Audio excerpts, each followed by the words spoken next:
Get ready, the summer's heating up on Wrestling Insiders. Big episodes, big guests. And Sunday night, August 2nd, Wrestling Insiders is back at your house on the front porch of WWE Hall of Famer, Mr. USA Tony Atlas in Auburn, Maine, taping a special live episode with a cyber autograph signing and meet and greet.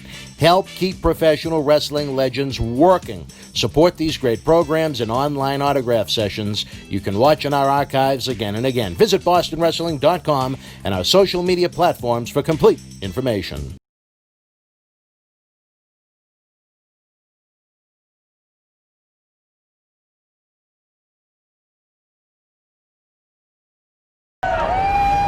This is Mick Foley. This is Harley Race. This is Shelton Benjamin. This is Mr. Wonderful Paul Orndorff. This is the Monster Abyss. And this is Daniel Bryan. This is JBL, and you're watching the MWF. Be there live.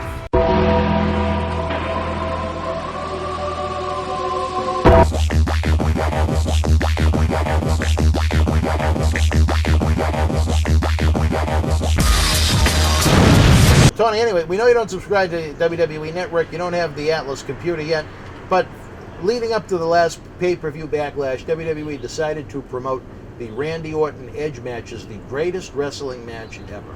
Do you think, even though it was a excellent match between Edge and Randy Orton, that labeling that ahead of time maybe only set them up for disappointment? I can't knock anything Vince do. Why? Because there's a lot you could. No, you can't knock success. He's had a lot of success, but the past 19 years have not been so hot. Yeah, he's been doing all right. He's been doing all right, for sure, financially, but from the creative point of view, with the millions of fans turned off to the product, I don't consider that a success. What you don't understand about wrestling is that Vince is in it for one thing and one thing only. The money. And as long as the money coming in to him, he's doing okay. Even if he eradicates his fan base. All right, well, do you think it was wise to advertise that as the greatest wrestling match ever before it took place? Why not? Promoted been doing that for years. Calling it the greatest wrestling match ever? Hey, they even do it in politics. What do you mean? Make America great again. We do it all the time, so why should Kate Vince do it? We always say this is the best product. This is the best potato chip. Kentucky Fried Chicken, the best chicken in the world. I gotta get it from Popeye, the best. Ford, number one. You love Popeyes. Come on, it's salesmanship. Every salesman do it. So why is it such a surprise that a salesman going to sell his product as the greatest? Why set the fans up for disappointment? Muhammad Ali, I'm the greatest of all time. Why set the fans up for disappointment? Yeah, I don't think they were disappointed. If you advertise something as the greatest wrestling match of all time, and it might not even have been the greatest wrestling match of the week. It don't mean they're going to stop coming. But why disappoint them? They wasn't disappointed. I don't think they were disappointed. It was a good match, but again, why deliver something that you don't live up to? When I was associated with my good friend N. Coleman, you want to answer that, right? Break it down, baby. You buy a brand new car. Yeah. 2 years later, it's in the shop. Yeah. But they told you it was the greatest automobile they ever made. Mm-hmm. You go to a restaurant. They advertise a McDonald's burger. Nice, look good, right? You buy the burger. Tastes like shit. See, it happened. This is America. Everybody should like it. We all do it. We do it 24/7. Should we call this the greatest talk show in wrestling? Of course, why not? Or we are the greatest talk show in professional wrestling at your house, baby. We all do it. Why not? Why not? It sells. Why not? It sells. The greatest talk show ever. To somebody, you are.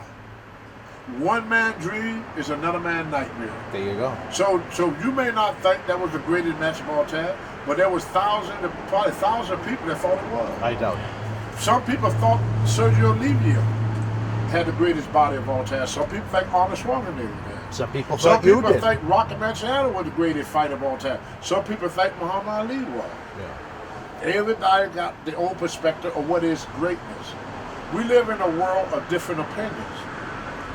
You know, we live in a world of greatness. What is not so great to you is fantastic to someone else. What is good to you is bad to someone else. So yes, that probably was one of the greatest matches in the world. It probably was one of them, not the. It was a really good match. It's all perspective. You know, to another person, man, that's the greatest match I ever seen. To another person, that's the chef's. If no one had ever watched a wrestling event before Backlash, they might have said that was the greatest wrestling match of all time, as it was the best match on the event. This up with this Let's hear old it, brother. story. With this Here we go. old Oh, here story. we go. A story. There was this man riding down the street one day on a mule. Yeah. He took his grandson with him. Got down the road a piece.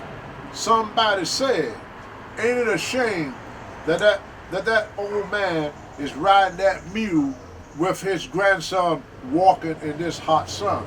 The old man overheard him. He got off the mule, put his grandson on the mule. Got down the road a piece. Somebody said, ain't it a shame that young boy is riding that mule, making that old man walk in this hot sun? The old man overheard him again.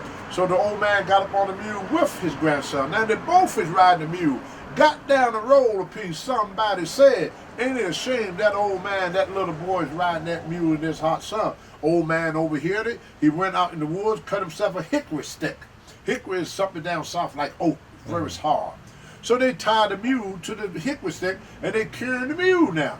Got down the road a piece. Somebody said, ain't it a shame that old man and that boy is carrying that mule upside down in this hot sun. There you have, you be damned if you don't, you be damned if you do. You can't please everybody all the time. They're all gonna be somebody gonna be against what you say, always gonna be somebody that's for what you say. So you be damned if you do, and you be damned if you don't. That's my story.